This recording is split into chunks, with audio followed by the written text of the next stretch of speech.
사람들이 스스로 목숨을 끊는 이유도 사실은 낙심, 절망 때문에 그렇습니다. 이 중에는 예수님을 믿고 교회를 다니는 사람들도 우리가 심심찮게 볼 수가 있어요. 우리는 그때마다 사람들이 얼마나 힘들었으면 그럴까 이렇게 쉽게 생각하지만 여러분, 힘들다고만 그런 게 아니에요. 우리 마음속에 사탄 마귀가 이 낙심이라는 것을 주었기 때문에 여기에 묶여 살다가 결국에는 스스로 목숨을 끊는 것입니다. 그래서 우리가 정말 조심해야 됩니다. 살 희망이 전혀 없기 때문에, 차라리 죽는 것이 낫기 때문에 죽는 것이 아니라 언제나 마귀가 이 낙심이라는 영을 여러분에게 심어주기 때문에 그렇습니다. 우리는 우리 마음을 잘 지켜야 됩니다. 마귀가 우리의 마음을 차지하려고 얼마나 힘쓰는지 몰라요. 그래서 성경을 보니까 마귀는 우는 사자처럼 두루다니면서 삼킬 자를 찾는다, 그렇게 말했습니다. 어떤 전사님이 시골교회 처음 부임에 가서 첫 설교를 하고 나와서 인사를 하는데 어떤 인상이 좋지 않는 영감님이 나가면서 이렇게 인사했대요. 설교를 온 거 보면 어떻게 해? 그리고 읽는 것도 시원찮고 내용도 형편이 없어. 그 말을 하고 나갔어요. 그때부터 한 달 동안 이 전사님이 아무것도 못할 정도가 됐대요. 완전히 목회에 낙심이 온 거예요. 근데 그 소식을 들은 어떤 나이 드신 집사님이 글쎄 또 이렇게 얘기했대요. 전도사 양반 너무 신경 쓰지 마. 그 영감은 언제나 다른 사람들이 하는 말을 옮기는 것뿐이야. 여러분, 이 말을 듣고 이 전사님이 아주 목회를 완전히 포기하려고 작정을 한 거예요. 아, 나는 정말 이제는 목회 못하겠구나. 여러분, 이것은 사탄이 노리는 거예요. 사람의 마음속에 언제나 이 낙심과 절망과 포기를 주는 것은 사탄이 하는 것이지 여러분, 주님께서 하시는 것은 절대로 아닌 줄로 믿으시기 바랍니다. 낙심이 이렇게 무섭습니다. 여러분, 제자들을 보시기 바랍니다. 부활하신 예수님을 2번씩이나 만났지만 저들은 낙심하여 시골 고향으로 내려가서 고기잡이를 하고 있었어요. 여러분, 한번 생각해 보세요. 다른 소식도 아닙니다. 죽었다가 3일 만에 다시 살아났다라는 부활 소식이에요. 이런 엄청난 부활 소식을 들었다면 낙심에 있는 사람도 다시 일어나야 옳지 않습니까? 여러분, 그렇지 않습니까? 그런데 완전히 거꾸로 된 거예요. 왜 그럴까요? 그들이 지금 낙심에 있기 때문에 그러는 거예요. 저는 정말 이해가 되지 않았어요. 예수님이 죽었다가 3일 만에 부활했으면, 이 엄청난 소식을 들었으면 설령 낙심에 있는 자리에서도 다시 일어나야 되는데 아예 정반대로 부활하신 예수님을 2번씩이나 만났는데도 불구하고 고향으로 돌아갔다는 것은 그들 마음속에 스스로 우리는 우리 예수님 앞에 다시는 쓰임받을 수 없어 라는 낙심의 영이 있기 때문에 그렇다는 거예요. 우리는 이제 끝났다, 이 마음이 얼마나 무서운 생각인지 모릅니다. 우리는 이미 끝났다, 나는 이미 끝났다. 다 여기까지 오면 사람들이 스스로 생명을 끊으려고 합니다. 제자들은 이렇게 생각했습니다. 우리는 예수님을 버려두고 도망간 사람들.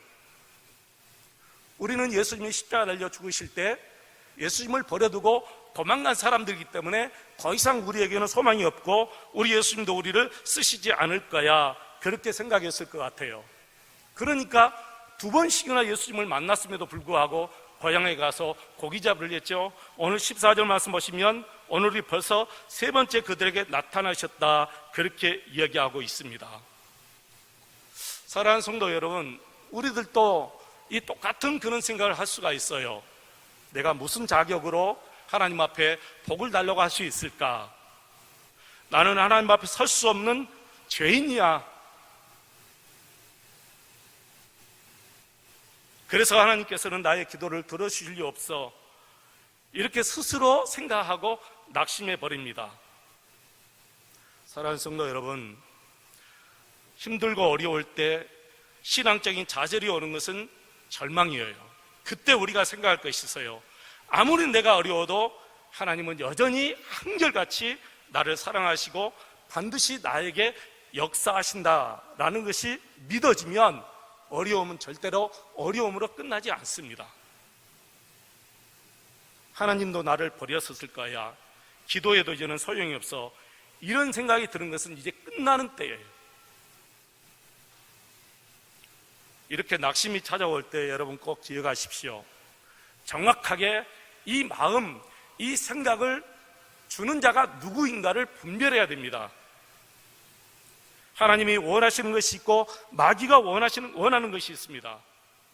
하나님은 결국 우리가 다시 일어나는 것을 원하고, 마귀는 완전히 우리가 무너져 버리기를 원합니다. 우리가 어떤 죄를 지었던, 우리가 어떤 실패 속에 있던 하나님의 계획은 다시 우리를 일으켜 세우시는 것이 하나님의 계획인 줄로 믿습니다. 하나님은 우리를 향한 그 놀라운 하나님의 사랑을 절대로 포기하지 않습니다. 우리 예수님께서는 베드로가 예수님을 부인하고 낙심하게 될 것을 미리 예견하고 베드로에게 이런 말을 했어요. 누가복음 22장 31절에 보면 시몬아 시몬아 보라, 사탄이 밀가부르듯 너를 청구하였으나, 베드로와 제자들의 낙심 뒤에는 마귀가 분명히 역사하고 있다는 것을 예수님이 그들에게 미리 알려준 거예요. 여러분, 낙심에 빠지면 아무것도 들리지 않습니다. 아무것도 안 보이고 마귀가 하는 그 참소 소리만 계속해서 들려요. 그렇게 하나님의 사랑에 대하여 들으면서도 나는 아니야, 나는 용서받을 수 없어, 하나님은 나를 떠나셨어 하는 마음밖에 들리지 않습니다. 베드로와 제자들이 낙심에 빠졌기 때문에 정말 그들이 마땅히 보아야 될 것을 보지 못하고 살아가는데 예수님의 용서와 그리고 예수님의 은혜와 예수님의 사랑을 전혀 보지 못하는 거예요. 부활하신 우리 예수님께서 제자들에게 처음으로 나타나셨을 때 하신 말씀이 뭔가요, 여러분? 그들을 찾아가서 그들을 꾸중했습니까? 아니면 무섭게 그들을 책망했습니까? 아닙니다. 요한복음 20장 19절 보면 평안이 너에게 있을지어다, 이렇게 우리 예수님이 말씀하셨어요. 여러분, 이 말은 내가 이미 너희들을 다 용서했다, 그런 뜻이잖아요. 나의 평안을 너희에게 주노라. 우리 예수님은 십자가에 못 박아 죽이는 로마 병정들을 향해서도 그렇게 기도했어요. 아버지여, 저들을 사하여 주십시오. 저들이 하는 일을 모르고 그렇습니다. 우리 예수님은 베드로가 당신을 이미 부인하게 될 것을 알면서 베드로를 위해서 기도까지 해주셨습니다. 누가복음 22장 32절에 보니까 그러나 내가 너를 위하여 내 믿음이 떨어지지 않기를 기도하였노니 너는 돌이킨 후에 내 형제를 굳게 하라 그랬어요. 내가 너의 믿음이 떨어지지 않기를 기도했다는 거예요. 그러나 여러분, 믿음이 없으면 그것도 아무 소용이 없어요. 낙심에 빠지고 나면 세상에 없는 말을 해줘도 그 말이 귀에 들어오지를 않습니다. 낙심이 그렇게 무서운 거예요. 절망이 그렇게 무서운 것입니다. 낙심은 여러분의 믿음을 완전히 빼앗아갑니다. 한쪽만 보게 하고 한쪽만 듣게 하는 것이 바로 이 낙심이에요. 그래서 자기 식대로, 자기 방법대로, 자기 생각대로 예수를 믿어요. 제자들이 그랬습니다. 예수님은 우리에 대해서 실망하셨을 거야. 더 이상 우리를 사용하지 않을 거야. 그러면서 다 시골로 들어갔습니다. 그러나 이것은 성경에 전혀 근거하지 않는 생각들이잖아요. 성경은 분명히 말합니다. 예수님께서 모든 죄를 다 용서하셨다는 거예요. 우리를 결코 버리지 않는다는 것이 성경의 일관적인 주장입니다. 이것이 예수 믿는 기본이에요. 근데 예수님의 제자들은 3년 동안 예수님을 따라다녔지만 이 기본적인 믿음조차 지금 다 까먹어 버렸어요. 그렇습니다, 여러분. 우리가 평소에 아무리 믿습니다 하고 믿음 있는 척하지만 실제로 이렇게 절망적인 순간이 닥쳐봐야 진짜 우리 믿음이 어떤지 그때 알 수 있는 거예요. 그때 믿어지는 것이 진짜 믿음이고, 그때 믿어지지 않으면 지금까지 나는 가짜 믿음을 가지고 지금 몸부림친 거예요. 아무리 힘들고 어려워도, 정말 절망적인 상황에 처했어도 그래도 주님은 나를 버리시지 않아. 하나님은 여전히 한결같이 나를 사랑하시오. 이런 믿음이 그때 오면 여러분의 믿음은 진짜 믿음인 거예요. 기가 막힌 수렁에 빠졌어도, 사람들이 다 돌아가면서 나를 손가락질해도 우리 예수님이 믿어지면 여러분 일어납니다. 그분은 반드시 다시 일어납니다. 우리 일반 사람들은 낙심은 아무렇지도 않게 생각해요. 이런 거야 일반적으로 일어나는 일이야 생각합니다. 그러나 성경은 낙심을 금물이었습니다. 왜 그렇습니까? 마귀가 심어주는 것이기 때문에 그렇습니다. 욕심이 잉태하여 죄를 낳듯이 낙심이 내 마음에 들어오면 결국에는 그 낙심이 계속해서 쌓이고 절망에 빠지고, 그러고 나서 스스로 생명을 끊는 거예요. 우리 주님은 말씀하십니다. 너희들보다 더한 고통에서도 감사한 사람들이 성경에 얼마나 많이 있지 않느냐 말씀하십니다. 그러면서 우리에게 욥을 샘플로 주셨고, 요셉을 샘플로 주셨고, 다윗을 우리에게 샘플로 주신 것입니다. 이들을 보고 배우라는 거예요. 이들을 보고 낙심하지 말라는 거예요. 여러분, 낙심은 혼자만 무너진 것이 아니에요. 부모가 낙심하면 자녀들이 다 낙심에 빠집니다. 남편이 낙심하면 아내가 어떻게 살아가요? 아내가 낙심하면 남편은 무슨 힘으로 여러분 살아갈 수 있겠습니까? 여러분, 하나님의 심정은 그보다 더하십니다. 하나님은 우리를 얼마든지 다시 일으키실 수 있는데 우리는 낙심에 빠져 있어요. 그러면 절대로 하나님의 그 믿음을 우리가 다시 일으켜 세울 수가 없습니다. 낙심에 빠지면 우리 주님도 우리에게는 아무것도 할 수 없는 거예요. 어떤 자리에서도 여러분 낙심하지 마시고, 오히려 그럴 때일수록 더 주님께 가까이 가고 주님께 집중하고 주님을 부르짖고 기도하시는 저와 여러분 되시기를 축원합니다. 우리를 위하여 독생자를 내어주시기까지 우리를 사랑하시고 용서하신다고 말씀하신 하나님이십니다. 그러나 우리가 그것을 믿지 못하면 그건 우리에게는 아무 힘이 되지 못해요. 우리가 타고 가는 배가 가라앉고 있어요. 그런데 저쪽에서 구명정이 와서 구명보트를 던져주고 뛰어내리라고 합니다. 뛰어내리는 것은 우리가 해야 될 일이에요. 하나님께서 아무리 많은 은혜를 주셔도, 정말 큰 폭우 같은 은혜를 내려주셔도 내가 그 은혜를 받지 아니하고 마음 문을 꽉 닫고 있으면 그 은혜는 우리 마음속에 들어올 수가 없는 거예요. 여러분, 구명보트가 주위에 천지에 널려 있어도 내가 그 바다에 내 몸을 맡기고 그 목무트에 타야 돼요. 그래야 내 생명을 살아낼 수 있는 거예요. 오늘 본문은 우리 예수님께서 디베라 바다로 고기 잡으러 간 제자들을 세 번째 찾아오신 장면입니다. 여러분, 정말 근황 잊지 마시고 이때 우리 예수님의 심정을 한번 생각해 보시기 바랍니다. 오늘 본문을 한번 보시기 바랍니다. 3절 보시면 베드로가 이렇게 말합니다. 에이, 물고기나 잡으러 가야 되겠다. 그러니까 다른 제자들도 덩달아서 우리도 함께 가자, 그렇게 얘기해요. 만약에 베드로가 여기서 우리가 예수님을 기다리자, 우리가 여기서 기도하자 그러면 다른 제자들도 같이 분명히 기도하며 기다렸을 거예요. 여러분, 신앙은 전염병이에요. 여러분, 원망과 불평도 전염이에요. 주위에서 믿음이 좋은 사람들이 우리 함께 기도하자 그러면 기도에 불이 붙어요. 근데 우리 낙심하고 불평하고 원망하면 반드시 주위 사람들도 원망하고 불평합니다. 교회가 언제나 그런 방법으로 흘러가요. 여러분, 교회에 기도하는 사람들이 많으면 모든 성도들이 기도하는 쪽으로 방향을 틉니다. 근데 불평하는 사람들이 많으면 불평하는 쪽으로 교회가 또 방향을 틀어서 그렇게 가요. 그때 마귀가 역사하는 거예요, 여러분.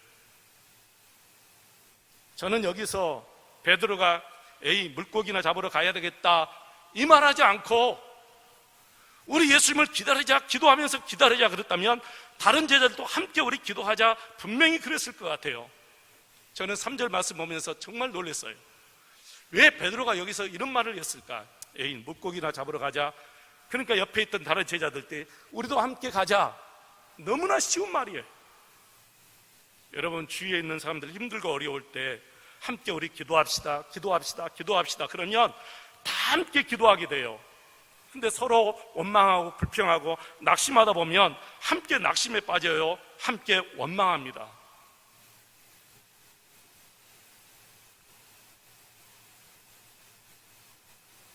그래서 그날 밤새 그물을 던졌지만 베드로와 다른 제자들은 한 마리도 물고기도 못 잡았어요. 그리고 날이 새갈 때 예수님이 그들에게 나타나셨어요. 이게 세 번째예요. 그들에게 묻습니다. 고기가 있느냐? 그물을 배 오른편에 던지라. 여러분 어디서 많이 들어보았던 말씀이죠. 누가복음 5장에 나오는 첫 번째로 예수님께서 베드로를 만나고 예수님을 제자로, 베드로를 예수님의 제자로 부를 때 그 모습과 너무너무 일치하는 말씀이에요. 그들이 그 말씀대로 순종하여 물고기를 많이 잡은 것도 역시 그대로 일치합니다. 그물이 찢어질 정도로 물고기를 많이 잡았습니다. 이렇게 해서 예수님과 제자들이 다시 불을 피워놓고 물고기를 구워놓고 그리고 떡과 함께 예수님이 그들에게 주었어요. 여러분 예수님께서 왜 제자들에게 그렇게 하셨을까요? 안쓰러워서, 그들의 삶이 안쓰러워서 그럴까요? 아닙니다. 그들을 다시 일으켜 세우시기 위해서, 그 낙심된 자리에서 다시 일어서서 믿음을 주시기 위해서 우리 예수님이 그것을 지금 행하시는 거예요. 여러분 이보다 더 큰 용서의 증거가 어디가 있어요? 예수님의 제자들은 여기서 정말 예수님의 참 용서와 은혜와 그리고 사랑을 체험하게 됩니다. 디베랴 바다에서 제자들에게 오신 우리 주님은 낙심 중에 있는 우리에게도 지금 늘 오십니다. 그리고 계속해서 말씀을 통해서 여러분에게 주님의 그 은혜와 용서와 사랑을 계속해서 심어줍니다.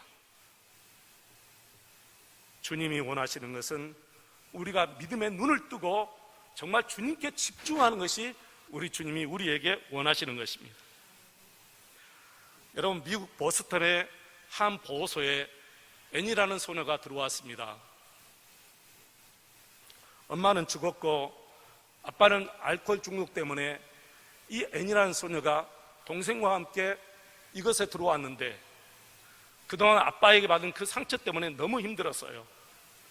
근데 그 보호소에서 동생마저 죽습니다.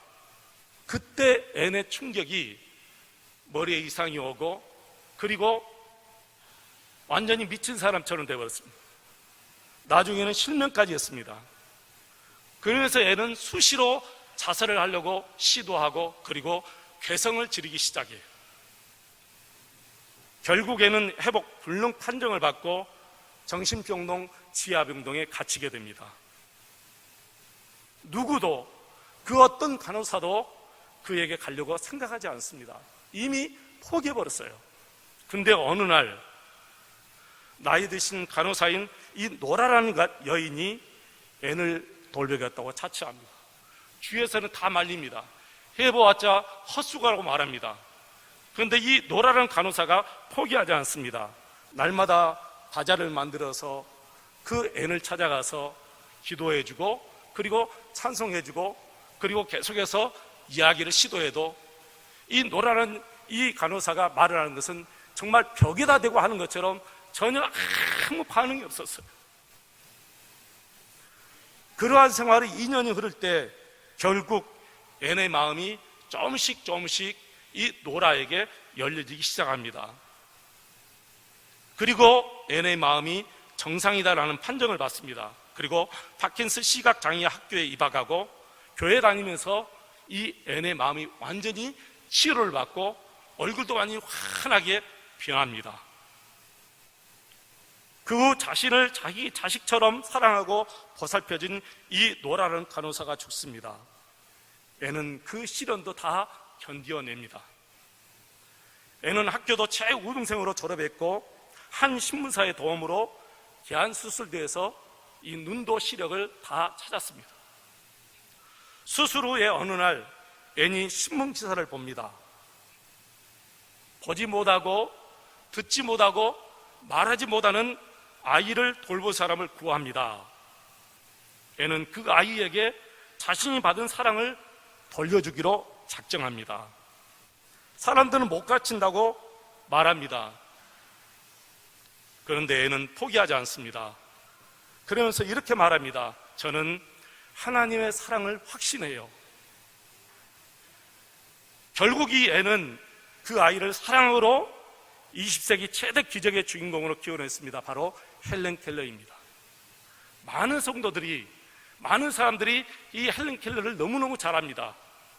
그런데 보지도 못하고 듣지도 못하고 말하지 못하는 삼중고를 앓고 있는 이 헬렌 켈러를 전 세계가 놀라게 만든 그 스승은 사람들이 잘 몰라요. 바로 그 사람이 바로 바로 설리반입니다. 우리 주님께서 우리에게 그렇게 말씀하십니다. 노라가 이 설리반에게 한 것처럼, 그리고 이 설리반이 헬렌 켈러에게 한 것처럼 우리 주님이 우리가 그렇게 살기를 원하십니다. 여러분, 이 하나님의 전능하심과 그 인도하심을 믿고 따르는 기적의 삶을 살 것인지, 아니면 낙심과 두려움과 염려하며 평생을 살 것인지 우리가 그 선택을 해야 돼요. 성경은 수많은 기적과 더불어 우리 하나님이 우리를 저와 여러분을 한순간도 잊지 아니하시고 사랑하신다는 말씀이 전부예요. 성경은 하나님의 사랑으로 완전히 덮여져 있습니다. 사랑하는 성도 여러분, 어떤 상황에서도 낙심하지 마시기를 바랍니다. 낙심은 마귀가 준 마음입니다. 그러나 우리 예수님은 언제나 우리에게 희망을 주십니다. 우리에게 소망을 주십니다. 나는 한 번도 너에게 눈을 돌린 적이 없다. 너를 사랑한다. 이렇게 우리 예수님이 저와 여러분에게 말씀하십니다. 저는 이 말씀을 보면서 그런 생각했어요. 왜 예수님은 이 제자들을 다시 찾아갔을까? 왜 또다시 베드로를 찾아갔을까? 그 당시에 그 사람들밖에 없었을까요? 아니에요. 베드로 말고 수많은 사람들이 많이 있습니다. 그럼에도 불구하고 베드로를 찾아갔습니다. 그것은 저와 여러분에게 시사해 주는 말씀이 있어요. 내가 한 번 택한 백성은 잊어버리지 않는다는 거예요. 내가 한 번 택한 백성은 그가 어떤 실수를 하고 어떤 죄를 짓고 어떤 상황이 있다 할지라도 내가 그를 버리지 않는다라는 것을 우리에게 주시는 말씀입니다. 여러분, 낙심하지 마시기 바랍니다. 혹시 정말 살면서 너무너무 힘들다, 죽고 싶다, 그럴 때 진짜 낙심하는 것은 마귀가 주는 마음이지만, 그럴 때 내가 찬송해야 되지, 내가 기도해야 되지, 내가 이럴 때 더 주님을 바라봐야 돼. 이것은 우리 하나님이 주신 말씀입니다. 혹시 여러분 주위에 여러분에게 힘들어도 기도하자, 우리 찬송하고 예배하자, 용기를 내, 그런 것은 우리 성령님의 음성이에요. 여러분이 성령님의 음성으로 들을 줄 알아야 돼요. 그 사람의 음성이 아닙니다. 정말 성령님께서 여러분에게 주신 음성입니다. 설령 우리가 다윗처럼 아담처럼 정말 예수님의 음성을 실제로 듣지 못한다 할지라도 항상 말씀을 통해서, 주의 종들을 통해서, 주의 사람들을 통해서 여러분에게 희망을 주고 소망을 주는 귀한 말씀을 성령의 음성으로 받아들이시기를 주의 이름으로 축원을 드립니다.